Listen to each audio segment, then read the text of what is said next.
Hello, dear friends. It's another episode of Realities of Life, and I hope that you have enjoyed the previous episodes. Thank you for liking, thank you for subscribing, thank you for listening to them. I can see them. Thank you for your encouragement. And if you're a new subscriber, thank you for coming. Please, for the old subscriber, do well to share, like, and comment. I will really appreciate this. This show, don't forget, is about us treating life in a realistic manner. And so far, from January downwards, we've been um, discussing how to handle our children, how to deal with them, how to make them great and awesome children. That being said, today we'll be looking at ways to discipline our children, ways by which we can discipline our children. Yes, I understand the word has evolved. It's no longer the way it used to be.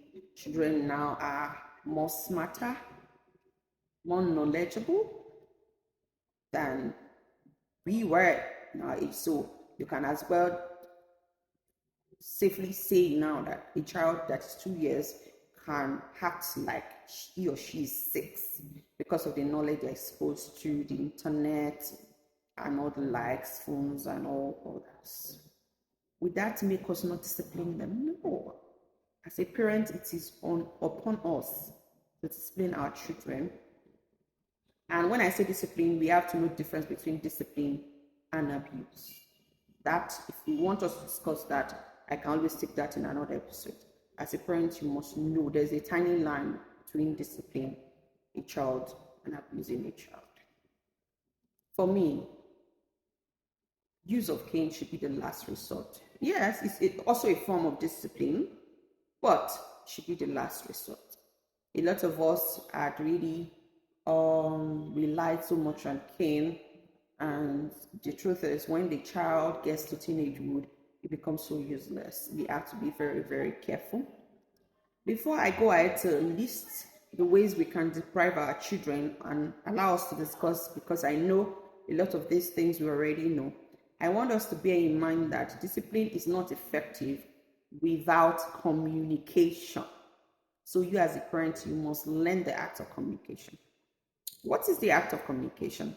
The ability to talk to another person in a way whereby they would understand what you're explaining, just the way you have conceived it in your mind. So if you are not a communicator as a parent, you have lost your child. How do you know you are communicating? You ask that child questions about what you have said. If he or she is not able to explain, you are the problem, ma. You are the problem, sir. Please. Please. Let's devise ways of communicating with our children. When that is being done, then we'll be able to, discipline them as much as we can. So communication is very important alongside discipline. Ways we can discipline our children. One, deprivation. That is why loving up your children is very, very important. Being friends with them is very important. One, it will let you know what are the things that if you deprive them of, it will get to them and it will make them make changes. What works for a child A is different from what works for child B. So to go and do that is your assignment. So deprivation works, depriving them for things that they really love. And please don't make it too much. Discipline is like seasoning in a soup. It's not the soup itself. Discipline, it helps in training. It helps to spice up training. It's not the training itself. Don't make yourself become a lion that your children cannot talk to. They will shake. You will now replace that with discipline. Like I said, there's difference between discipline and abuse. So please, you can deprive them, but after that, let it be a time bound. Yes, it's also good for discipline to be time bound. Not forever, time bound. Start from little time frame. If you want to deprive a child first, you can start from a day. Don't be over angry. You also have ways or aspects where you're still learning from, or that you still need more learning and more training. So be graceful. Start from one day If you do it, if it doesn't work, you use 2 days, like that, bit by bit. And like I said, communication has to come before discipline and after discipline. Before you discipline, if you want to deprive, before you deprive the child, you talk. This is the reason why I'm going to do this. This is the time frame, and I hope that you do this. And when you are done, you also communicate. Oh, this is so good. We've gone through this discipline process. I hope that you've learned the lessons, and I really would be happy if you change. I love you. I love you with all my heart. Trust me, what I'm doing is to make you a better person. Let them know that it's from a heart of love, and I'm sure they will change. Secondly, words of analysis. There are some children that it is until when you thoroughly analyze that matter that they get to change. So sometimes you just have to sit down, let them say what's in their mind. Both of you should analyze that matter. You think this is right? Oh, this is why I think this is right. Don't just come with order and force them to do it.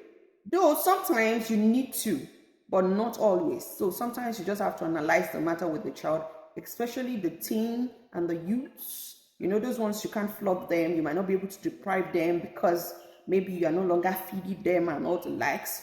So you can always analyze with them, talk with them like a friend, make them see reasons, with them with your words, and I believe it will work. Rebuke. Sometimes you need to discipline your child using rebuke.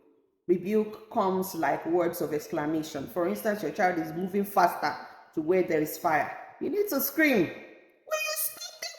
What are you doing?" But it should not be every time. I know we mothers, we are good at this, but not always. That sometimes you have to raise your voice a bit. You shouldn't be a parent that is always cool talking. There are sometimes you have to raise your voice. Yes, but not always. This should come once in a while, depending on the child you're dealing with. And like I said, for every method of discipline you're using, there should be communication before and communication. Then make it go bit by bit and must be time bound. Sometimes the next form of discipline is that sometimes you allow them to reap the fruits of their mistakes. Yes, you allow them to make mistakes. It's also a form of discipline. Some children are so adamant, they're so stubborn. For instance, you told a child not to jump. The child, don't jump, don't jump, don't jump. But the child insisted. The moment he or she jumps and fell, you quickly ran to pick the child. No. Sometimes it doesn't work that way, especially when you are certain that the child didn't wound him or herself. Leave him or her there. Some children do some silly things because they know, oh, my mom will always guard me. Let's talk about adult children now.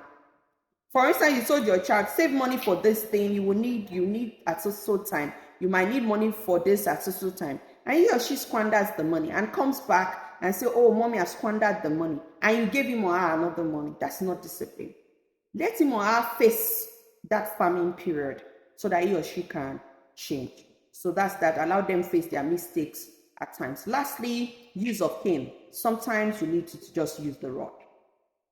Spread the rod and spoil the child. You just need to use the rod. But when you are using the rod, don't use it every time. Make sure there is communication before you use the rod. Make sure you are not angry when you are using the rod. Be calm. When you are calm, then you flog the child, and then also communicate at the end of using the rod. At this point, we have come to the end of this episode. I hope and I believe that you enjoyed every part of it. Do well to listen to it, share, comment, and like, and drop your comments down below. I remain your girl, Queen of Reality. Thank you very much for your time. Bye.